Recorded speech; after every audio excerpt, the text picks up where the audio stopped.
లూకా సువార్త 16వ అధ్యాయము 16వ వచనం. తెలుగులో చదవండి. లూకా సువార్త 16వ అధ్యాయము 16వ వచనం.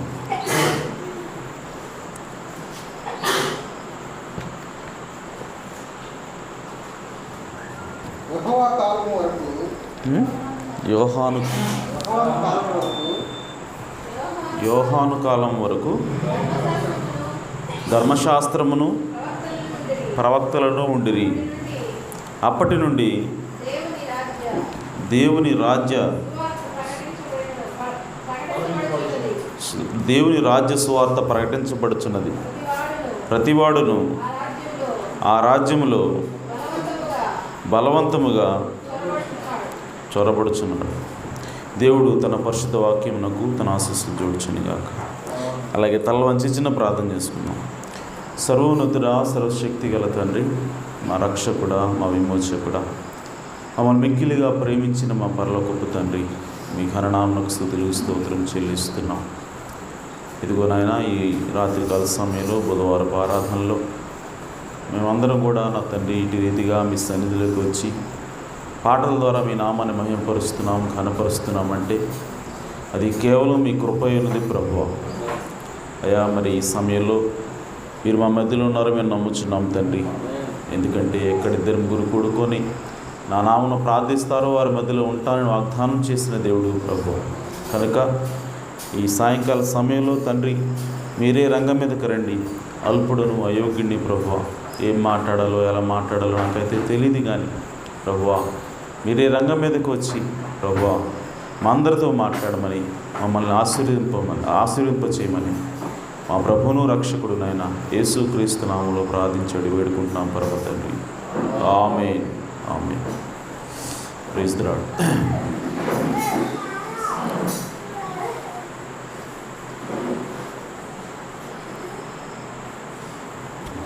దేవునికి స్తోత్రం.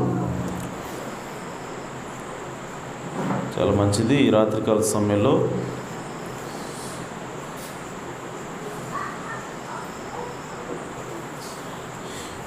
అంశం ఏంటంటే, చదువుకున్న వాక్య భాగం నుంచి దేవుడు తన ప్రవక్తల ద్వారా మాట్లాడతాడు.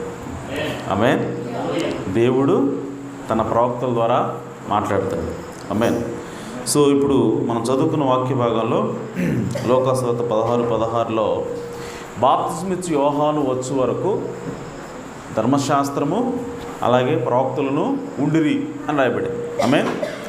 సో ఈ వాక్యాన్ని తీసుకొని చాలామంది ఏమంటున్నారంటే, బాప్తిస్మిచ్చు యోహాను కాలం వచ్చేసరికి ధర్మశాస్త్రం ముగించబడింది, అలాగే ప్రవక్తలు కూడా ముగించబడ్డారు.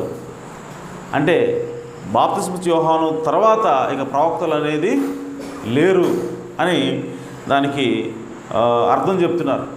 కానీ ప్రియ సహోదరి సహోదరులారా, బాప్తిస్మిచ్చు యోహాను తర్వాత కూడా ప్రవక్తలు ఉన్నారని బైబిల్లో రాయబడింది. ఆమేన్. సో బాప్తిస్మిచ్చు యోహాను కాలానికి ధర్మశాస్త్రం అనేది ముగించబడింది. ఎందుకంటే క్రీస్తు ధర్మశాస్త్రానికి ముగింపని బైబిల్ చెప్తూ ఉంది. కానీ ప్రవక్తలు ఇంకా కొనసాగుతున్నారని మనకి బైబిల్లో అనేక లేఖనాల ద్వారా మనకు తెలుస్తూ ఉంది. ఆమేన్. ఎందుకనంటే ప్రవక్తలు ద్వారా మాట్లాడటం అనేది అది దేవుని యొక్క చిత్తమైనది. ఆమేన్. అది దేవుని యొక్క విధానమై ఉన్నది. ఆమేన్. సో ప్రవక్తలు ఎవరెవరు మాట్లాడుతున్నారు, కొత్త నిబంధనలో ప్రవక్తలు ఎవరెవరు ఉన్నారు అని చెప్పి అంటే, ప్రియ సహోదరి సహోదరులారా, అపోస్తలుల కార్యం 11వ అధ్యాయం 27వ వచనం మనం చూసినట్లయితే ఒకసారి తీయండి. అక్కడ అంతియోక నుండి అనేక మంది ప్రవక్తలు వచ్చినట్లుగా వ్రాయబడింది. ఒకసారి అపోస్తలుల కార్యం 11వ అధ్యాయము 27వ వచనం.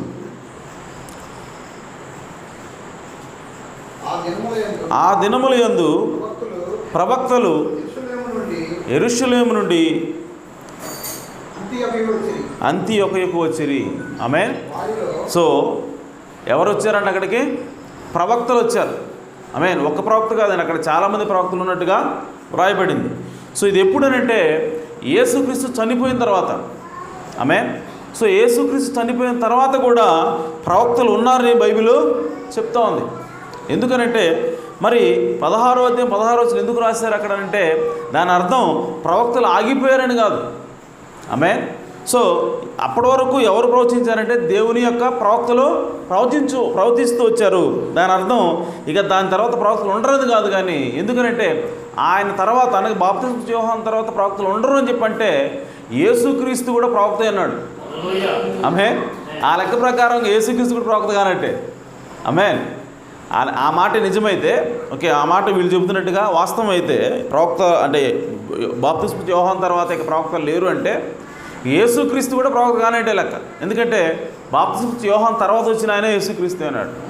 ఆమేన్. మనకందరూ తెలుసు ఆయనకి ఎంత డిఫరెన్స్ ఉంది, 6 నెలలు డిఫరెన్స్. ఆమేన్. సో బాప్తిస్మ యోహాను పుట్టిన 6 నెలలకి యేసుక్రీస్తు పుట్టాడు. సో కాబట్టి ఇక ఆయన తర్వాత వచ్చిన వాళ్ళందరూ ఇక ఎవరో కూడా ప్రవక్తలు లేరు అని చెప్పి అంటే అది అబద్ధం అవుతుంది. ఎందుకంటే యేసుక్రీస్తు ఎవరంటే ఆయన ప్రవక్తలకే ప్రవక్త అన్నాడు. ఆమేన్.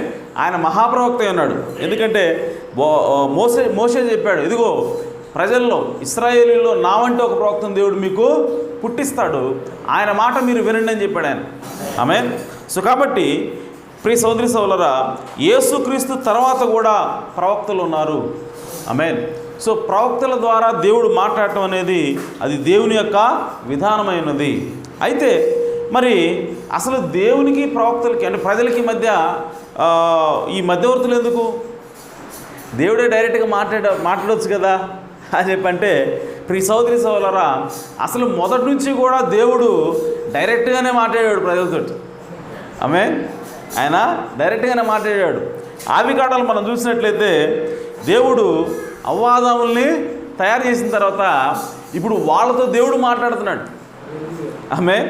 ఏమంటున్నాడంటే మీరు అభివృద్ధి పొంది ఫలించి ఈ భూమిని నిండించండి అని చెప్పి దేవుడు డైరెక్ట్గా అవ్వాదాములతో ఆయన మాట్లాడుతున్నాడు. ఆమేన్. ఆ తర్వాత వాళ్ళు పాపం చేసి పడిపోయిన తర్వాత కూడా దేవుడు డైరెక్ట్గా వాళ్ళతో మాట్లాడుతున్నాడు. ఆమేన్. ఆ తర్వాత అబ్రహాముతో దేవుడు మాట్లాడినట్లుగా మనం చూసాం. ఆ తర్వాత యాకోబుతో దేవుడు డైరెక్ట్గా మాట్లాడినట్టుగా మనం చూసాం.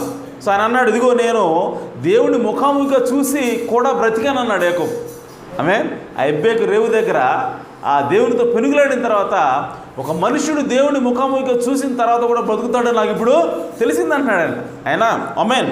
సో కాబట్టి దేవుడు అసలు దేవుని యొక్క ఉద్దేశం ఏంటంటే ప్రజలతోటి తన బిడ్డలతోటి నేరుగా మాట్లాడాలనే ఆయన ఉద్దేశమైనది. ఆమేన్. అందుకోసమే ఆ ఏదైనా తోటలో ఆయన చల్లబొట్ట ప్రతి దినము కూడా వచ్చి ఆ అవ్వాదములతో ఆయన మాట్లాడుతూ ఉండేవాడు. కాబట్టి మొదటి నుంచి దేవుని యొక్క విధానం ఏంటంటే ప్రజలతోటి దేవుడే డైరెక్ట్గా మాట్లాడుతూ ఉండేవాడు. ఆమేన్. మరి ఎక్కడ తేడా వచ్చింది? ఆమేన్. ఎప్పటి నుంచి ప్రవక్తల మధ్యలోకి ఎంటర్ అయ్యారు? ప్రవక్తల ద్వారా దేవుడు మాట్లాడటం ఎప్పుడు ఎంటర్ అయింది అని చెప్పి అంటే ప్రియ సోదరి సోదరులారా, దేవుడు ఎప్పుడైతే హోరేబు పర్వతం మీదకి దిగొచ్చాడో అనగా మోషేని పంపించిన తర్వాత మోషే ఇశ్రాయేలు ప్రజలందరినీ కూడా తీసుకొని వచ్చి ఆ అరణ్యంలో ప్రయాణం చేస్తున్నప్పుడు వాళ్ళు సీనాయి పర్వతం దగ్గరికి అనగా హోరేబు పర్వతం దగ్గరకు వాళ్ళు వచ్చారు. వచ్చినప్పుడు ఇప్పుడు దేవుడు ఇదిగో ప్రజలందరితో నేను మాట్లాడలాగునా వాళ్ళతో నేను మాట్లాడాలనుకుంటున్నాను, కాబట్టి ఈ కొండ చుట్టూ కూడా వాళ్ళని గ్యాదర్ చేయని చెప్పి మోషేకు చెప్పినప్పుడు మోషే వాళ్ళకి చెప్తే వాళ్ళు తమ శుద్ధి చేసుకొని వాళ్ళు 3 రోజుల తర్వాత అందరూ కూడా చుట్టూ గ్యాదర్ అయ్యారు. గ్యాదర్ అయిన తర్వాత ఇప్పుడు దేవుడు ఆ కొండ శిఖరం మీద దిగి వచ్చి ఇప్పుడు ఆయన మేఘముల నుంచి ఆ విధంగా ఆ ఉరుములులాగా మెరుపుల్లాగా అని చెప్పి ఆయన మాట్లాడుతున్నప్పుడు ఇప్పుడు ప్రజలందరూ కూడా భయం వేస్తూ ఉంది. ఆమె. సో ప్రజలందరూ భయపడుతున్నారు, అమ్మో ఈ ఉరుములేంటి, ఈ మెరుపులేంటి, ఈ అగ్ని ఏంటి, ఈ పొగ ఏంటి అని చెప్పి వాళ్ళు భయపడి అప్పుడు వాళ్ళు ఏమంటారంటే మోషేని పిలిచి, అయ్యా మోషే, దేవుడు మాట్లాడితే ఒక మనిషి బ్రతుకుతాడన్న విషయం మాకు ఇప్పుడు అర్థమైంది. అంటే ఆయన మాట వింటే మేము చచ్చిపోయేలాగా ఉన్నాం, కానీ మేము చావలేదు, బతికి ఉన్నాం. అంటే ఒక మనుషుడు ఆయనతో మాట్లాడితే బ్రతుకుతాడని మాకు అర్థమవుతుంది, కానీ ఆయనతో మాట్లాడాలంటే మాకు భయం వేస్తుంది. ఆయన మాతో మాట్లాడితే మాకు భయం వేస్తూ ఉంది, ఎందుకంటే ఆయన పరిశుద్ధుడైన దేవుడే ఉన్నాడు. ఆమేన్. మనం ఎలా ఉన్నామంటే మనం పడిపోయిన స్థితిలో ఉన్నాం, మనం పాపంతో ఉన్నాం. కాబట్టి ఆ ఏదైనా తోటలో పడిపోకముందు అవ్వాదములతో మాట్లాడుతున్న వాళ్ళకి భయం లేదు, కానీ మనిషి పడిపోయిన తర్వాత దేవుడు వచ్చి మాట్లాడుతూ ఉంటే మనిషికి భయం వేస్తూ ఉంది. ఆమేన్. సో కాబట్టి వాళ్ళు ఏమన్నారంటే, అయ్యా నువ్వు మాట్లాడు మాతోటి, మోషే నువ్వు మాట్లాడు, నువ్వు దేవుడితో మాట్లాడు, దేవుడు నీకేం చేస్తే అది వచ్చి మా తీసుకొచ్చి మాకు చెప్పు, నీ మాట మేము వింటామని చెప్పి వాళ్ళు చెప్పినప్పుడు అప్పుడు దేవుడు అన్నాడు, ఎస్, వాళ్ళు చెప్పింది సరిగానే ఉంది. సో ఇప్పటి నుంచి నేను నీకు చెప్తాను, నువ్వు వెళ్ళి వాళ్ళకి చెప్పని చెప్పి దేవుడు ఆ విధంగా చెప్పాడు. అది వాళ్ళకి నిత్యమైన కట్టడగా ఉన్నది. ఆమేన్. సో అప్పటి నుంచి దేవుని యొక్క విధానం ఏంటంటే ఒక ప్రవక్త ద్వారా తన ప్రజలతోటి దేవుడు మాట్లాడతాడు. హల్లెలూయా. సో ప్రియ సోదరి సోదరులారా, అప్పటి నుంచి కూడా దేవుడు అనేక మంది ప్రవక్తల ద్వారా మాట్లాడుతూ ఉన్నాడు. ఆమేన్. సో మనకందరికీ తెలుసు మోషే, ఆ తర్వాత ఏలియా. ఓకే, సో వీళ్ళందరూ కూడా దేవుడు ఆ విధంగా మాట్లాడుతూ వచ్చాడు. యెషయా ద్వారా మాట్లాడాడు. ఓకే, సో యోవేలు ద్వారా మాట్లాడాడు. మీకా, ఇలా విధంగా అనేక మంది ప్రవక్తల ద్వారా దేవుడు మాట్లాడుతూ ఉన్నాడు. అయితే ప్రియ సోదరి సోదరులారా, దేవుడు మాట్లాడుతున్నప్పుడు ఆయన ఏం తెలియజేస్తూ ఉన్నాడంటే తనను తాను, తన హృదయాన్ని ప్రజలకి ఆయన బయలుపరుస్తూ ఉన్నాడు. సో ప్రవక్తల ద్వారా ఆయన ఏం చేస్తూ ఉన్నాడంటే తన యొక్క మైండ్ని, తన యొక్క మనస్సుని, తన యొక్క ఉద్దేశాన్ని దేవుడు ఎల్లప్పుడూ కూడా ప్రజలకి తెలియజేస్తూ ఉన్నాడు. ఆ తెలియజేస్తే ఒక మార్గం ఏంటంటే అది ప్రవక్తల ద్వారా తెలియజేస్తూ ఉన్నాడు. ఆమేన్. అలాగే ప్రియ సోదరి సోదరులారా, ఈ ప్రవక్తల గురించిన ప్రస్తావన మనకి ఎంఐ మార్గంలో ఆ ఇద్దరు మనుషులు నడుచుకుంటూ వెళ్తున్నప్పుడు వాళ్ళు యేసుక్రీస్తు గురించి మాట్లాడుకుంటూ ఉంటారు. ఆయన ఏ విధంగా సిలువ వేయబడ్డాడు, ఆయన ఎలాంటి కార్యాలు చేశాడు, ఎంత గొప్ప ఆశ్చర్యకార్యాలు చేశాడు అన్న విషయాన్ని వాళ్ళు నెమరు వేసుకుంటూ వెళ్తూ ఉన్నప్పుడు మూడో వ్యక్తిగా యేసుక్రీస్తు వాళ్ళ మధ్యలోకి వచ్చి ఆయన మాట్లాడుతున్నాడు. ఆయన ఏమంటాడంటే, ఒకసారి అది చదువుదాం, మనకు అవసరం అది.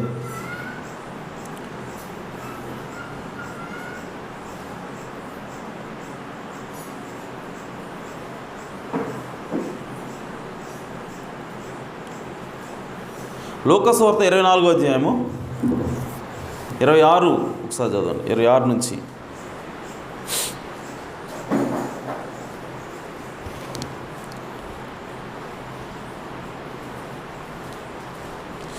ప్రవక్తలు ఎందుకు అవసరం?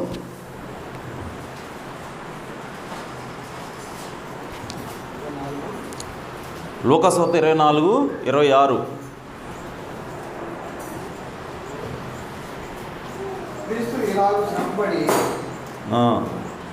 ఇంకా ముందు చదువు. ఓ స్లో ఆఫ్ హార్ట్ అంటాడు కదా, అంటే మీరు మందమతులారా అంటాడు కదా, అక్కడ నుంచి అవివేకులారా ఉందా? ఎన్నో వచ్చిన బాబాయ్? 25 నుంచి ఒకసారి చదువు. అందుకు ఆయన అవివేకులారా, ప్రవక్తలు చెప్పిన మాటలు అన్నిటినీ నమ్మని మందమతులారా, క్రీస్తు ఎలాగూ శ్రమపడి తన మహిమలో ప్రవేశించుట అగత్యము కాదా అని వారితో చెప్పాను. ఇప్పుడు చూడండి, యేసుప్రభువు ఏమంటున్నాడంటే మీరు మందమతులు అంటున్నాడు. ఆమేన్. అలాగే మీరు బుద్ధిహీనులు ఏమంటాడు, ఇంకో మాట ఏంటి, అవివేకులు, మందమతులు. ఆమేన్. సో అవివేకులన్నా మందమతులు అంటే అర్థం ఏంటి? వాళ్ళకి విషయం అర్థం కాల. ఆమేన్. సో ఏ విషయం అర్థం కాలేదు వాళ్ళకి? యేసుక్రీస్తు ఇవన్నీ కూడా ఆ జీవితంలో జరుగుతాయని, సో ఈ విధంగా శ్రమపడాలన్న విషయాల్ని ప్రవక్తలు చెప్పారు ఆల్రెడీ. హల్లెలూయా. సో ప్రవక్తలు చెప్పినా కూడా వాళ్ళకి అర్థం కాల. ఆమేన్. ఎందుకు అర్థం కాలేదు అని అంటే వాళ్ళు ప్రవక్తల మాటలు నమ్మలా. ఆమేన్. అక్కడ రాసేటమాట, ప్రవక్తలు చెప్పిన మాటలన్నింటినీ నమ్మని మందమతులారా. హల్లెలూయా. అంటే వాళ్ళ మందమతులు కాకుండా వాళ్ళ మైండ్ షార్ప్గా ఉండాలి. యేసుక్రీస్తు గురించినటువంటి సంగతులను అర్థం చేసుకోవాలి అంటే యేసుక్రీస్తు శ్రమ పడతాడు, యేసుక్రీస్తు ఎలాంటి స్థితులు కూడా వెళ్తాడు, అసలు యేసుక్రీస్తు ఎలా ఉంటాడు ఏంటి, ఈ విషయాలన్నీ అర్థం కావాలంటే వాళ్ళు ఎవరు నమ్మాలి? ప్రవక్తలు నమ్మాల. హల్లెలూయా. సో అందుకోసం ఆయన ఏమంటాడంటే మీరు ప్రవక్తలు నమ్మలేదు కాబట్టి నన్ను అర్థం చేసుకోలేకపోతున్నారు. ఆమేన్. అసలు యేసుక్రీస్తు వాళ్ళ మధ్యలోకి ఎందుకు వచ్చాడు? ఆయన గురించి యేసుక్రీస్తుని ఎవరో కదరా, లేచాడు, ఆయన తిరిగి లేచాడు, ఆయన ఎవరో కదా నేనే అని చెప్తే సరిపోద్ది. ఆమేన్. ఆయన నేనే ఇదిగో బతికాను, లేచాను చూడండి అని చెప్పి వాళ్ళకి చెప్తే సరిపోద్ది. కానీ ఆయన ఏం చెప్తున్నాడు? ఎక్కడికి పోతున్నాడు? ఆయన ప్రవక్తల దగ్గర పోతున్నాడు. హల్లెలూయా. ప్రవక్తలు చెప్పినట్టు ప్రవచనాలకు వాళ్ళని ఎత్తి చూపిస్తున్నాడు. ఓకే, ఆ తర్వాత చూస్తే మోషే మొదలుకొని మిగిలిన అందరి ప్రవక్తలు ఏవైతే చెప్పారో ఆ విషయాలన్నింటినీ కూడా వాళ్ళకి ఎక్స్ప్లెయిన్ చేశాడంట. ఆమేన్. ఎంత ఎక్స్ప్లెయిన్ చేసే బదులు నేనే యేసుప్రభుని చెప్పొచ్చు కదా. ఆమేన్. అంటే యేసుక్రీస్తుని మనం అర్థం చేసుకోవాలని అంటే యేసుక్రీస్తు యొక్క జీవితంలో ఏం జరుగుతుందో అసలు ఆయన యొక్క విధానం ఏంటో మనం అర్థం చేసుకోవాలంటే మనం ప్రవక్తలను నమ్మవలసి ఉన్నది. హల్లెలూయా. సో ప్రవక్తలను నమ్మకుండా యేసుక్రీస్తు మనకు అర్థం కాడు. ఆమేన్.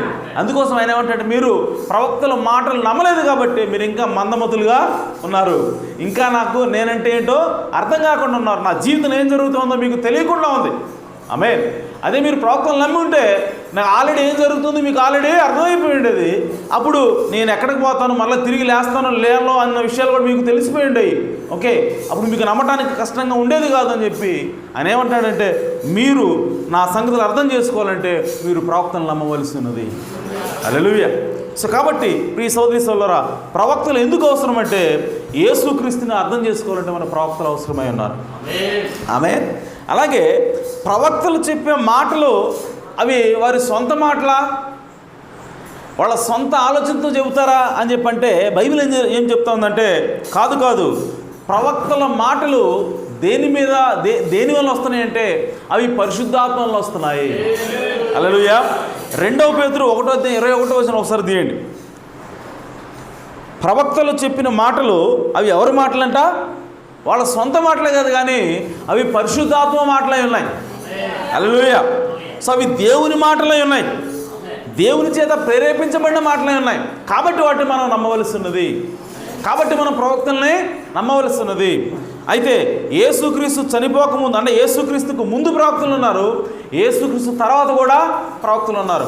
యేసుక్రీస్తు కంటే ముందు ఉన్న ప్రవక్తల్ని నమ్మమని ఏ విధంగా యేసుక్రీస్తు చెప్తున్నాడో, లేదంటే యేసుక్రీస్తుని అర్థం చేసుకోవడం కష్టం అవుతుందో, అలాగే యేసుక్రీస్తు తర్వాత వచ్చే ప్రవక్తలు కూడా మనం నమ్మవలసి ఉన్నది. ఆమేన్. లేకపోతే యేసుక్రీస్తుని బైబిల్ని అర్థం చేసుకోవడం మనకి కుదరదు, కష్టమైపోతుంది. ఆమేన్. ఎందుకనంటే ఆ ప్రవక్తలు చెప్పే మాటలు అవి పరిశుద్ధాత్మ చేత ఇవ్వబడ్డవి. ఆమేన్. 2 పేతురు 1:21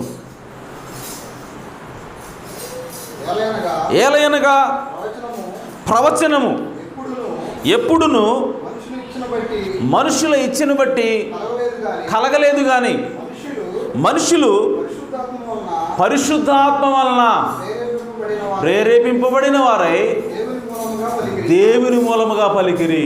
హల్లెలూయా. సో ప్రవచనం ఎప్పుడు కూడా అనగా ప్రవక్త చెప్పేటువంటి ప్రవక్త నోటి నుంచి వచ్చేటువంటి ప్రవచనం అనేది అది ఎప్పుడు కూడా అది మనుషుల వల్ల వచ్చింది కాదు కానీ అది పరిశుద్ధాత్మ ప్రేరేపణ వచ్చింది. ఆమేన్. కాబట్టి ప్రవక్తల మాటలు మనము నమ్మవలసి ఉన్నది. ఆమేన్. కాబట్టి ప్రియ సోదరి సోదరులారా, యేసుక్రీస్తు కంటే ముందు ప్రవక్తలు ఉన్నారు, యేసుక్రీస్తు తర్వాత కూడా ప్రవక్తలు ఉన్నారు. ఆమేన్. ఆ తర్వాత మనకి మోషే కాలంలో ఒక సంఘటన జరుగుతూ ఉంది. అదేంటంటే అయితే ఈరోజు మనకి కేవలం ప్రవక్తలే ఉన్నారా? ఆమేన్. ఇప్పుడు అంటే కొత్త నిబంధనలో ఓకే యేసుక్రీస్తు తర్వాత తదనంతరం ఇప్పుడు మనం పరిశుద్ధాత్మ కాలంలో ఉన్నాం కదా. చాలామంది ఏమంటారంటే పరిశుద్ధాత్మ ఉంది కదా, ఇక ప్రవక్తలు ఎందుకు, మనకి పరిశుద్ధాత్ముడు ఉన్నాడు కదా, మనకి పాస్టర్ గారు ఎందుకు, పరిశుద్ధాత్ముడు ఉన్నాడు కదా, ఈ 5 రకాల పరిచయలు ఎందుకు, సువార్థికులు ఎందుకు, వాళ్ళు ఎందుకు, వీళ్ళు ఎందుకు అని మనకి చాలామంది అంటుంటారు. ఓకే, అనగా దేవుడే డైరెక్ట్గా మనతో మాట్లాడతాడు. అయితే వీళ్ళందరూ అవసరం లేదన్నట్టుగా కొంతమంది మాట్లాడుతూ ఉంటారు. అయితే ఆ మాటల్లో కొంత వాస్తవం ఉన్నది కానీ ప్రియ సోదరి సోదరుల అది పూర్తి వాస్తవమో కాదు. ఆమేన్. ఎందుకంటే దీనికి సాదృశ్యంగా పాత నిబంధనలో ఒకటి జరుగుతూ ఉంది. ఓకే, దాన్ని ఒకసారి మనం గమనిద్దాం. ఓకే, సో మోషే కష్టపడి ప్రజలందరినీ కూడా ఆయన తీసుకెళ్తా ఉన్నాడు. ఓకే, తీసుకెళ్తున్నప్పుడు ప్రతి సమస్యకు కూడా ఎవరు పరిష్కారం చూపించాలంటే మోషేనే. ఆమేన్. 20 లక్షల మంది. సో 20 లక్షల మందిలో ప్రతిరోజు ఎన్ని సమస్యలు వస్తాయి ఒకసారి మీరు ఊహించండి. ఆమేన్. సో జ్వరం వచ్చినా మోషేనే. ఆమేన్. దగ్గు వచ్చినా మోషేనే. ఓకే, కాళ్ళు నొప్పులు వచ్చినా మోషేనే. ఓకే, ఏది వచ్చినా చనిపోయినా మోషేనే. ఓకే, పురిటొప్పులు వస్తున్నా మోషేనే. ప్రతి దానికి కూడా మోషే మోషే మోషే అని చెప్పి అంటా ఉంటే మోషేకి విసుగు వచ్చింది. ఆమె ఆయన ఏమంటాడంటే, అయ్యా వీళ్ళందరూ నేను కన్నానా? ఆమె వీళ్ళందరూ నా ప్రజల, నాకెందుకు అప్పగించే వీళ్ళందరినీ? వీళ్ళ భారం అంతా నా మీద పెట్టావు, నేను మొయ్యలేకపోతున్నాను అన్నాడు ఆయన. ఆమె సో ఆ విషయం సంఖ్యాకాండంలో ఉంటుంది. సంఖ్యాకాండము 11వ అధ్యాయం. ఆమె సో 16, 17 ఒకసారి చదవండి.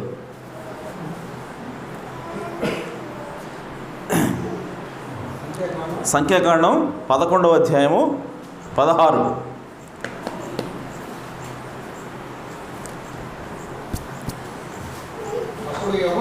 అప్పుడు యెహోవా మోషేతో ఇట్లా నేను జనులకు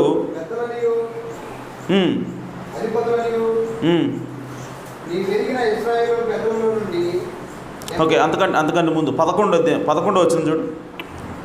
11-12 ఒకసారి చదువు. కాగా మోషే యెహోవాతో ఇట్లా నేను, నీవేళ నీ సేవకుని బాధించితివి, నా మీద నీ కటాక్షమును రానీయక ఈ జనులందరి భారము నా మీద పెట్టనేలా,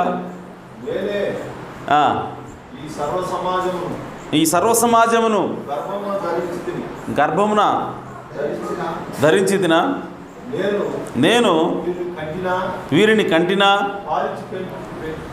పాలిచ్చి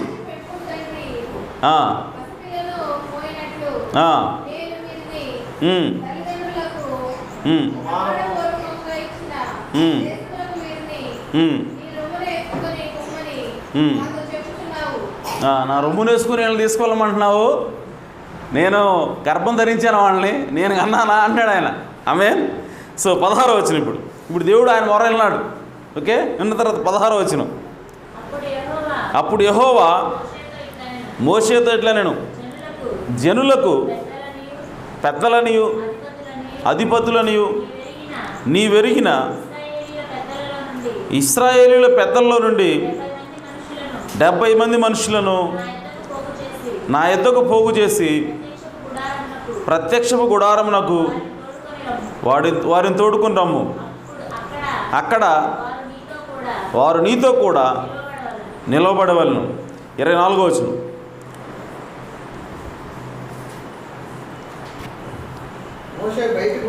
మోషే బయటికి వచ్చి యెహోవా మాటలను జనులతో చెప్పి జనుల పెద్దల్లో నుండి 70 మంది మనుషులను పోగు చేసి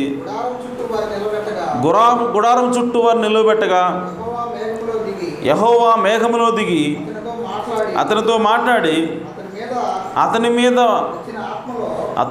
వచ్చిన ఆత్మలో పాలు ఆ 70 మంది పెద్దల మీద ఉంచెను. కావున ఆ ఆత్మ వారి మీద నిలిచినప్పుడు వారు ప్రవచించిరి కానీ మరలా ప్రవచింపలేదు. ఆమేన్. సో ఇక్కడ ఏమవుతుందంటే దేవుడు మోషే భారాన్ని తీసుకొని ఇంకొక 70 మంది మీద దాన్ని పెడుతున్నాడు. ఆమేన్. అంటే మోషే ఆత్మలో కొంత పాలు తీసుకొని ఏం చేస్తున్నాడు, 70 మందికి పంచుతున్నాడు. ఆమేన్.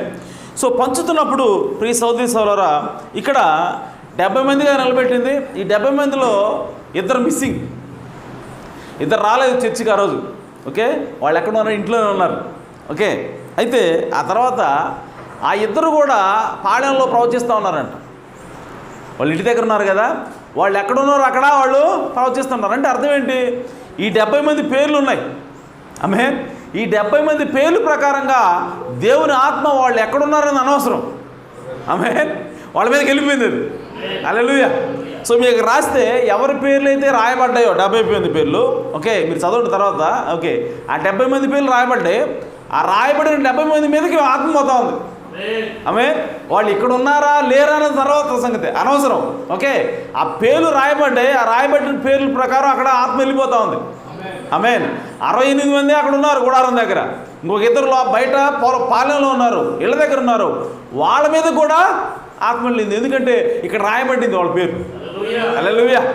అలాగే ప్రియ సోదరి సోదరా, దేవుని ఆత్మచేత ఎవరు ముద్రించబడతారంటే గొర్రెపిల్ల జీవ గ్రంథాలు ఎవరి పేర్లు అయితే ఉన్నాయో ఆమేన్, వాళ్ళు ఖచ్చితంగా ముద్రించబడతారు. దేవుని ఆత్మచేత వాళ్ళు ఖచ్చితంగా నింపబడతారు. హల్లెలూయా. అయితే ఇది దేనికి సాదృశ్యంగా ఉందంటే, ఆ పెంతెకోస్తు దినాన 120 మంది మేడగదిలో ఉన్నారు కదా, ఆ మేడగదిలో ఉన్నప్పుడు ఇప్పుడు దేవుని ఆత్మ విభాగింపబడి 120 మంది మీద వాలింది కదా. ఆమేన్. సో ఆ విధంగా దానికి సాదృశ్యంగా ఉంది. హల్లెలూయా. సో 70 మంది మీదకి ఆత్మ వచ్చింది. ఒక 2 పాళెంలో ఉన్నారు. ఇప్పుడు కొంతమంది యవనస్తులు ఆ ఇన్ఫర్మేషన్ తీసుకొని వచ్చారంట, ఎవరో పాళెంలో ఉన్నారండి, వాళ్ళు కూడా ప్రవచించుతున్నారు అని చెప్పంటే, ఇప్పుడు ఆ విషయం యెహోషువకు తెలిసింది. ఆమేన్. ఇప్పుడు యెహోషువ వచ్చి మోషేని అడుగుతున్నాడు. ఆమేన్. మోషే గారు, అసలు ప్రవక్త మీరు కదా, ఆమేన్, ప్రవచిస్తే మీరు ప్రవచించాలి, వాళ్ళు ఎవరో ప్రవచిస్తున్నారండి, వాళ్ళు ఆపండి అంటున్నాడు. ఆమేన్. యెహోషువ అన్నాడు ఆపండి అంటే, ఇప్పుడు మోషే అంటున్నాడు, నీకు నా నిమిత్తము నీకు అసూయ కలిగిందా? ఆమేన్. నా నిమిత్తము నీకు కోపం కలిగిందా వాళ్ళ మీద? అలా కాదు, ఈ ఇశ్రాయేలు ప్రజల్లో దేవుని పిల్లలందరి మీదకి కూడా దేవుడు తన ఆత్మను రప్పించునుగాక. హల్లెలూయా. సో ఇశ్రాయేలు ప్రజల్లో ఉన్నటువంటి ప్రతి ఒక్కడు కూడా దేవుని ఆత్మచేత నింపబడి వాడు ప్రవచించునుగాక అని చెప్పి మోషే పలికాడు అక్కడ. హల్లెలూయా. సో కాబట్టి అసలు దేవుని చిత్తం ఏమిటంటే, దేవుని ప్రజలందరూ కూడా తన ఆత్మచేత నింపబడాలా. హల్లెలూయా. సో దేవుని చిత్తం ఏంటంటే, దేవుని ప్రతి కుమారుడు కూడా ఒక ప్రవక్తగా ఆయన ఉండాలా. ఆమేన్. అంతేగాని ఒక వ్యక్తిని ఎంచుకొని మిగతా అందరికీ మధ్యవర్తం చేయడం కాదు, కానీ ప్రతి ఒక్కరి మీదకి కూడా దేవుని ఆత్మ కుమ్మరించాలన్నది దేవుని యొక్క ఆలోచన ఉన్నది. ఆమేన్. అదే యోవేలు గ్రంథంలో రాస్తున్నాడు. ఆమేన్. యోవేలు గ్రంథం 2వ అధ్యాయం 28-29 ఏమన్నాడంటే, I will pour out my spirit upon all flesh, సమస్త శరీరుల మీద అంత్యదినాల్లో నా ఆత్మ నేను కుమ్మరించుదును. ఆమేన్. సో అదే ఆ పెంతెకోస్తు దినాన జరిగింది. ఆ మేడగదిలో 120 మంది పొందుకున్నప్పుడు పేతురు కిందకు వచ్చినప్పుడు పేతురు అందరితో మాట్లాడుతున్నాడు, అయ్యా యోవేలు ద్వారా దేవుడు ప్రవచించిన ప్రవచనం ఇదే. ఆమేన్. సో నా సర్వ శరీరుల మీద నా ఆత్మను కుమ్మరిస్తానని దేవుడు వాగ్దానం చేశాడు. ఇదిగో ఆ వాగ్దానం ఇప్పుడు నెరవేరుతా ఉన్నది. అనగా కేవలము ఇశ్రాయేలు ప్రజలకే దేవుని ఆత్మ కాదు, కేవలం ప్రవక్తలకే దేవుని ఆత్మ కాదు, దేవుని పిల్లలు అయిన ప్రతి ఒక్కరికి కూడా దేవుని ఆత్మను పొందుకునే హక్కు ఉన్నది. ఆమేన్. సో ఇశ్రాయేల్ అనక ఆ పాత నిబంధనలో ధర్మశాస్త్రం ప్రకారంగా ఉన్నప్పుడు, ధర్మశాస్త్రం నిలిచి ఉన్నప్పుడు ఎవరికి ఆత్మ వస్తూ ఉందంటే, దేవుడు ఎవరినైతే ప్రవక్తలుగా ఎంచుకున్నాడో, దేవుడు ఎవరినైతే పెద్దలుగా ఎంచుకున్నాడో వాళ్ళకే ఆత్మ అనేది వస్తూ ఉంది. కానీ ఇప్పుడు ఆత్మ ఎవరికి వస్తూ ఉందనంటే, ఎవరైతే దేవుడు పిలిచాడో, ఆమేన్, ఎవరైతే దేవుని దగ్గరికి వచ్చారో, ఎవరైతే దేవుని యొక్క మాటలకు లోబడ్డారో వాళ్ళందరికీ కూడా దేవుడు తన ఆత్మనిస్తూ ఉన్నాడు. ఆమేన్. సో దానికి సాదృశ్యంగా పాత నిబంధనలో మోషేని ముందుగానే దేవుడు పెట్టించాడు. ఆమేన్. సో కాబట్టి ఈరోజు సంఘంలో ఎవరైనా వచ్చి పాస్టర్ గారు దేవుడు నాతో మాట్లాడని చెప్పంటే, మనం ఎప్పుడు కూడా జలస్గా ఫీల్ కాకూడదు. ఆమేన్. మనం ఎప్పుడు కూడా కుళ్ళుకోకూడదు. ఇదేంది నీతో ఎందుకు మాట్లాడతాడు, నేను పాస్టర్ గారిని అంటానికి లేదు ఇక్కడ. ఆమేన్. ఎందుకంటే మన అందరం కూడా దేవుని పిల్లలమై ఉన్నాము. ఆమేన్. మన అందరితో కూడా దేవుడు మాట్లాడతాడు. అందరి మీదకి దేవుని యొక్క ఆత్మ వస్తుంది. కాబట్టి ప్రతి ఒక్కరు కూడా ప్రవచించడానికి అర్హులై ఉన్నారు. ఆమేన్. సో అందుకోసమే పౌలు గారు అంటున్నాడు, ఇదిగో అందరూ ప్రవచనాత్మని కావాలని అడిగితే దేవుడు ఇస్తాడు. ఆమేన్. సో అందరికీ కూడా భాషలో మాట్లాడే వరం అడిగితే దేవుడు ఇస్తాడు. ఆమేన్. అంటే ఇక్కడ ఎలాంటి భేదం లేదు. దేవుడు ప్రతి ఒక్కరికి కూడా తన ఆత్మను ఇవ్వాలనుకుంటున్నాడు. ఆమేన్. సో ప్రతి ఒక్కరితో కూడా డైరెక్ట్గా మాట్లాడాలన్నది ఆది నుంచి కూడా దేవుని సంకల్పం. కానీ ఆ ఇశ్రాయేలు ప్రజలు మేము ఆ దేవుని యొక్క స్వరాన్ని వినలేము, సో కాబట్టి మేము తట్టుకోలేము, చనిపోయేలాగా అని చెప్పి అన్నారు. కాబట్టి అక్కడి నుంచి ఒక ప్రవక్తను దేవుడు పంపిస్తూ ఉన్నాడు. ఆమేన్. అయితే ఇక్కడ గమనించాల్సినటువంటి డిఫరెన్స్ ఏంటంటే, దేవుడు కొంతమంది ప్రవక్తలను పంపిస్తాను ముందుగానే దేవుడు వాగ్దానం చేశాడు. ఆమేన్. సో వాళ్ళు ఎవరంటే పుట్టుకతో ప్రవక్తలు ఉన్నారు. ఆమేన్. ఇక్కడ 2 రకాల ప్రవక్తలు ఉన్నారు. పుట్టుకతో ప్రవక్తలు ఉన్నారు, అలాగే ఆత్మతో ప్రవచించే ప్రవక్తలు ఉన్నారు. ఆమేన్. అంటే ప్రవచన ఆత్మ కలిగినటువంటి ప్రవక్తలు ఉన్నారు, అలాగే పుట్టుకతో ప్రవక్తలు ఉన్నారు. ఆమేన్. ఇర్మియా పుట్టుకతో ప్రవక్త, మోషే పుట్టుకతో ప్రవక్త, ఆమేన్. ఏలియా పుట్టుకతో ప్రవక్త, ఎలీషా పుట్టుకతో ప్రవక్త. కానీ సౌలు రాజు ఉన్నాడు కదా, ఆయన పుట్టుకతో ప్రవక్త కాదు, కానీ ఆ ప్రవచించే ఆత్మ ముందుకున్నాడు కాబట్టి ప్రవక్త ఉన్నాడు. హల్లెలూయా. సో అందుకోసమే ఎప్పుడైతే దేవుని యొక్క ఆత్మ వచ్చిందో ఆయన ఆ ప్రవక్తల మధ్యలోకి వెళ్ళి ఏడుగా ప్రవచిస్తున్నాడు అంట. సౌలు రాజు అయి ఉండి ఆ ప్రవక్తలతో పాటు ప్రవచిస్తున్నాడు. అప్పుడు చుట్టూ చూసిన అందరూ కూడా ఏమనంటే ఇతను ప్రవక్తల్లో కూడా ఉన్నాడా అన్నారు. ఆమేన్. సో దాని అర్థం ఏంటంటే అతడు పుట్టుకతో ప్రవక్త కాదు, కానీ ఆ ఆత్మ పొందుకున్నాడు కాబట్టి అతను ప్రవక్తను పిలువబడ్డాడు. ఆమేన్. అలాగే ఈరోజు కూడా ఆ ప్రవచించే ఆత్మ ఉన్నటువంటి ప్రవక్తలు ఉన్నారు. ఆమేన్. అలాగే పుట్టుకతో ప్రవక్తలు ఉన్నారు. ఆమేన్. సో పుట్టుకతో ప్రవక్తను ఎలా గుర్తించాలంటే వాళ్ళని లేఖనం ద్వారా గుర్తించాలి. ఎందుకంటే వాళ్ళ గురించి ముందుగానే లేఖనంలో రాయబడి ఉంటుంది. వాళ్ళు పుట్టుకతో ప్రవక్తలు ఉన్నారు. వాళ్ళకు ఒక పరిచయం దేవుడు ముందుగా ఇస్తున్నాడు, వాళ్ళకు ఒక ప్రత్యేకమైన వర్తమానాన్ని దేవుడు ముందుగా ఇస్తాడు. సో కాబట్టి వాళ్ళు రంగం మీదకి వచ్చినప్పుడు ఆ వర్తమానాన్ని మనం గుర్తించవలసి ఉన్నది. ఆమేన్. సో అలా గుర్తించడం ద్వారా దేవుడిని మనము స్వీకరిస్తాము, ఆ కాలానికి వెలుగును మనము స్వీకరిస్తాం. ఓకే. సో కాబట్టి ఇక్కడ రెండు రకాల డిఫరెన్స్ ఉంది. ప్రవక్తకి ప్రవచించే ఆత్మ పొందుకున్న ప్రవక్తలు ఉన్నారు. ఆమేన్. అయితే ప్రియ సోదరి సోదరులారా, మనము దేవుణ్ణి అర్థం చేసుకోవాలంటే ప్రవక్తలను మనము నమ్మవలసి ఉన్నది. యేసుక్రీస్తుని అర్థం చేసుకోవాలంటే ప్రవక్తల ద్వారానే మనము అర్థం చేసుకోగలము. ఎందుకంటే దేవుడు వాగ్దానం చేశాడు, నేను ప్రవక్తల్ని పంపిస్తానని. సో ఆ ప్రవక్తలను పంపించినప్పుడు మనం వాళ్ళని రిసీవ్ చేసుకోవాలా, వాళ్ళని మనం అంగీకరించాలా. తద్వారానే దేవుడు అంటే ఏంటో, యేసుక్రీస్తు యొక్క ప్రణాళిక ఏంటో మనకి అర్థమవుతుంది. ఆమేన్. సో ప్రవక్తను చేర్చుకోకపోతే మనం ప్రవక్త ఫలాన్ని పొందుకోలేము.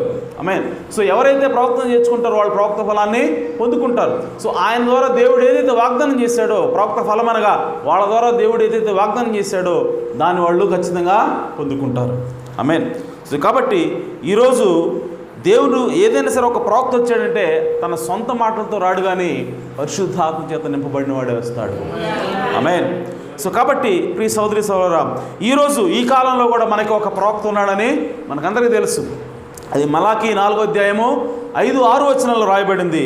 ఇదిగో నేను మీ యొద్దకు ఏలియాను పంపుదును. ఆమేన్.